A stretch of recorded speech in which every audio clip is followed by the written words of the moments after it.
السلام علیکم ورحمۃ اللہ وبرکاتہ۔ درود پاک پڑھیں اللہم صلی علی سیدنا شفیعنا مولانا محمد بارک وسلم صلو علیہ صلاۃ و سلام علیک یا رسول اللہ صلی اللہ تعالی علیہ وسلم۔ اعوذ باللہ من الشیطان الرجیم، بسم اللہ الرحمن الرحیم۔ ودت طائفۃ من اہل الکتاب لو یضلونکم وما یضلون الا انفسهم وما یشعرون۔ کتابیوں کا ایک گروہ دل سے چاہتا ہے کہ کس طرح تمہیں گمراہ کر دیں، اور وہ اپنے ہی آپ کو گمراہ کرتے ہیں، انہیں شعور نہیں۔ یہ آیت حضرت معاذ بن جبل، حذیفہ بن یمان اور عمار بن یاسر رضی اللہ تعالی عنہم کے حق میں نازل ہوئی، جن کو یہود اپنے دین میں داخل کرنے کی کوشش کرتے اور یہ یہودیت کی دعوت دیتے تھے۔ اس میں بتایا گیا کہ ان کی خام خیالی ہے، وہ ان کو گمراہ نہ کر سکیں گے۔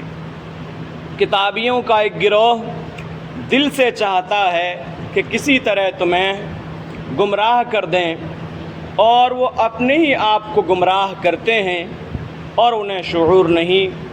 یا اہل الکتاب لما تکفرون بآیات اللہ وانتم تشہدون۔ اے کتابیو، اللہ کی آیتوں سے کیوں کفر کرتے ہو حالانکہ تم خود گواہ ہو؟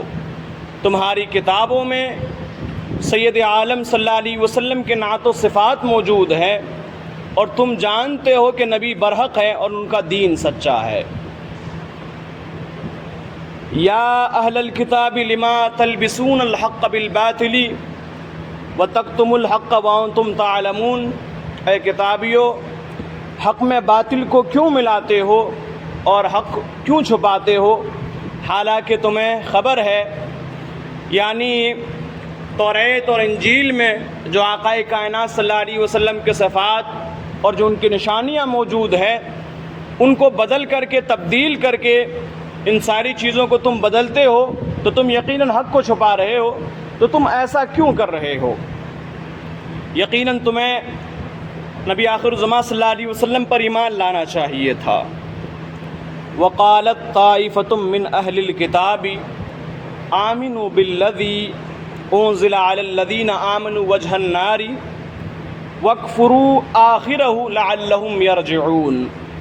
اور کتابیوں کا ایک گروہ بولا، وہ جو ایمان والوں پر اترا، صبح کو اس پر ایمان لاؤ اور شام کو منکر ہو جاؤ، شاید وہ پھر جائیں۔ یعنی قرآن مجید پر جو شام کے وقت جو نبی اکرم صلی اللہ علیہ وسلم پر اترا، اس پر ایمان لے کر کے آئیں اور شام کے وقت منکر ہو جائیں، تو مسلمانوں کے دل میں وسوسہ پیدا ہو جائے گا، تذبذب آ جائے گا، وہ شک میں پڑ جائیں گے۔ اس وجہ سے ایسا کریں۔ یہود اسلام کی مخالفت میں رات دن نئے سازشیں کرتے رہتے۔ خیبر کے علماء یہود کے 12 شخصوں نے یہ باہمی مشورہ کیا اور یہ مکر سوچا کہ ان کی ایک جماعت صبح کو اسلام لائے اور شام کو مرتد ہو جائے، اور لوگوں سے کہے کہ ہم نے اپنی کتابوں میں جو دیکھا وہ ثابت ہوا کہ محمد صلی اللہ علیہ وسلم وہ نبی موعود نہیں ہے، یعنی وہ نبی آخر الزمان صلی اللہ علیہ وسلم نہیں ہے جن کی ہمارے کتابوں میں خبر ہے، تاکہ اس حرکت سے مسلمانوں کو دین میں شبہ پیدا ہو۔ لیکن اللہ تعالیٰ نے یہ آیت کریمہ نازل فرما کر پہلے ہی یہ راز فاش کر دیا، اور ان کا یہ مکر نہ چل سکا، اور مسلمان پہلے ہی سے خبردار ہو گئے۔ آج بھی مسلمانوں کے خلاف طرح طرح سے سازشیں کی جاتی ہیں۔ آپ دیکھتے ہوں گے ایک طوفان بدتمیزی برپا ہے کہ مسلمان ٹیررسٹ ہوتا ہے، مسلمان ٹیررزم پھیلاتا ہے، نہ جانے کیا کیا نہیں کیا جا رہا ہے۔ اپنے سلیبس میں یہ سب چیزیں داخل کر کے یا اسلامی تاریخ کو مسخ کر کے مسلمانوں کے تعلق سے غلط افواہیں پھیلا کر کے آپ دیکھتے ہوں گے کہ بھائی کچھ چینلز وغیرہ یا کچھ آج کل جو سائٹس وغیرہ ہیں وہ اسی بات پر کام کر رہی ہیں، اسلام مخالفت پر کام کر رہی ہیں، ہر ممکن کوشش کر رہے ہیں کہ کسی طرح سے مسلمانوں کو جو ہے نابود کر دیا جائے۔ مسلمانوں کو ختم کر دیا جائے۔ اس دور میں بھی ایسا ہوتا تھا۔ آج تو یوٹیوب ہے، گانوں وغیرہ کے ذریعے، فلموں وغیرہ کے ذریعے اس طرح سے بھی سازشیں کی جاتی ہیں۔ یقیناً اللہ تعالی ہم سبوں کو بچانے والا ہے۔ اللہ تعالی ہم سبوں کو ان تمام سے محفوظ رکھے۔ کتابیوں کا ایک گروہ بولا، وہ جو ایمان والوں پر اترا، صبح کو اس پر ایمان لاؤ اور شام کو منکر ہو جاؤ، شاید وہ پھر جائیں۔ وَلَا تُؤْمِنُوا إِلَّا لِمَن تَبِعَ دِينَكُمْ قُلْ إِنَّ الْهُدَىٰ هُدَى اللَّهِ وَأَن يُؤْتَىٰ أَحَدٌ مِثْلَ مَا أُوتِيتُمْ أَوْ يُحَاجُّوكُمْ عِندَ رَبِّكُمْ قُلْ إِنَّ الْفَضْلَ بِيَدِ اللَّهِ يُؤْتِي مَن يَشَاءُ وَاللَّهُ وَاسِعٌ عَلِيمٌ۔ اور یقین نہ لاؤ مگر اس کا جو تمہارے دین کا پیرو ہو۔ تم فرما دو کہ اللہ کی ہدایت ہے، اور یقین کاہے کا نہ لاؤ کہ اس کا کسی کو ملے جیسا تمہیں ملا، یا کوئی تم پر حجت لا سکے تمہارے رب کے پاس سے۔ تم فرما دو کہ فضل تو اللہ ہی کے ہاتھ سے ہے، جسے چاہے دے، اور اللہ وسعت والا اور علم والا ہے۔ اس میں یہ بات کی گئی کہ بھائی یقین کسی کا نہ کرے، مسلمانوں کا ہی یقین کرے، جو تمہارے دین کے پیرو اسی کا یقین لائے، اس کے علاوہ کسی کا یقین نہ لائیں۔ اور ہدایت یعنی سیدھا راستہ، صراط مستقیم، جو اللہ کی جانب سے ہے وہی ہدایت ہے۔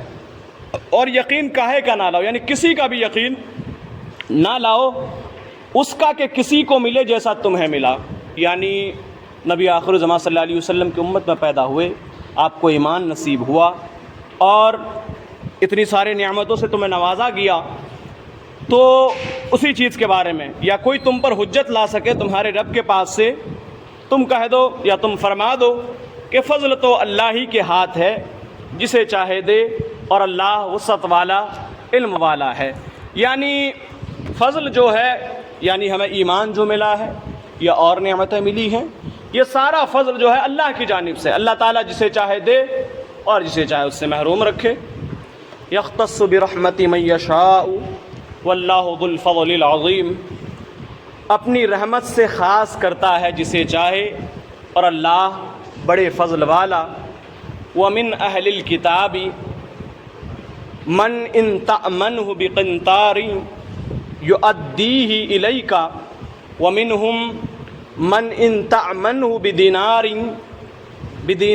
لا یؤدیہ الیک الا ما دمت علیک قائما ذلك بأنهم قالوا ليس علينا في الأميين سبيل ويقولون على الله الكذب وهم يعلمون۔ کتابیوں میں کوئی وہ ہے اگر تو اس کے پاس ایک ڈھیر امانت رکھے وہ تجھے ادا کر دے گا، اور ان میں کوئی وہ ہے اگر ایک اشرفی اس کے پاس امانت رکھے وہ تجھے پھیر کر نہ دے گا مگر جب تک اس کے سر پر کھڑا رہے۔ یہ اس لیے کہ وہ کہتے ہیں ان پڑھوں کے معاملے میں ہم پر کوئی مواخذہ نہیں، اور اللہ پر جان بوجھ کر جھوٹ باندھتے ہیں۔ یعنی یہ آیت اہل کتاب کے حق میں نازل ہوئی، اور اس میں ظاہر فرما دیا گیا کہ ان میں دو قسم کے لوگ ہیں، امین اور خائن۔ بعض تو ایسے ہیں کہ ان کے پاس کثیر مال امانت رکھی جائے تو بغیر کسی کم و بیش کے وہ وقت پر سارا مال ادا کر دیتے ہیں۔ جیسے حضرت عبداللہ بن سلام رضی اللہ تعالیٰ عنہ کے پاس ایک قریشی نے 1200 اوقیہ سونا امانت رکھا تھا، آپ نے اس کو ویسا ہی ادا کر دیا۔ اور بعض اہل کتاب اتنے بددیانت ہیں کہ تھوڑے پر بھی ان کی نیت بگڑ جاتی ہے، جیسے کہ فخاش بن معذورہ جس کے پاس کسی نے ایک اشرفی امانت رکھی، اور جب وہ مانگنے گیا تو اس سے مکر گیا کہ تم نے میرے پاس کوئی امانت رکھی نہیں تھی۔ تو یعنی اس میں بھی جو ہے جو ایمان لے کر کے آئے یقیناً وہ امین رہے، اور جب ہی دینے والا اس کے پاس ہٹے وہ مال امانت ہضم کر جاتا ہے۔ یعنی جب تک اگر اس کے پاس کھڑے رہے تو تب تک ٹھیک ہے، وہ بھائی اقرار کرنے کے لیے تیار ہے، لیکن جیسے ہی ہٹا پھر وہ انکار کر جاتا ہے۔ تو یہ اس آیت کریمہ میں بتایا گیا، اور ان کے جھوٹ کے تعلق سے یہ بتایا گیا، وہ یہ سمجھتے تھے کہ جو ان پڑھ لوگ ہیں اگر ہم ان کا مال کھا لیں یا ان کو لوٹ لیں یا جو بھی کر لیں اس کا ہم پر کوئی مواخذہ نہیں ہوگا۔ تو اسی کے تعلق سے بتایا گیا کہ اللہ پر یہ جان بوجھ کر جھوٹ باندھتے ہیں، یقیناً ان تمام چیزوں کا مواخذہ ہونا ہے، اور کہ اس نے اپنی کتابوں میں دوسرے دین والوں کے مال ہضم کر جانے کا حکم دیا ہے، باوجود کہ وہ خوب جانتے ہیں کہ ان کی کتابوں میں کوئی ایسا حکم نہیں ہے۔ یعنی اللہ رب العزت پر جان بوجھ کر جھوٹ باندھتے ہیں، وہ یہ خیال کرتے ہیں کہ ہماری کتابوں میں جو ہے توریت یا انجیل میں کہ اگر ان پڑھوں کا مال ہضم کر لیا جائے تو اس کا ہم سے کوئی مواخذہ نہیں ہوگا، تو یقیناً یہ جان بوجھ کر کے جھوٹ باندھتے ہیں۔ پکڑ اللہ تعالی ہم سب کو عمل خیر کی توفیق دے۔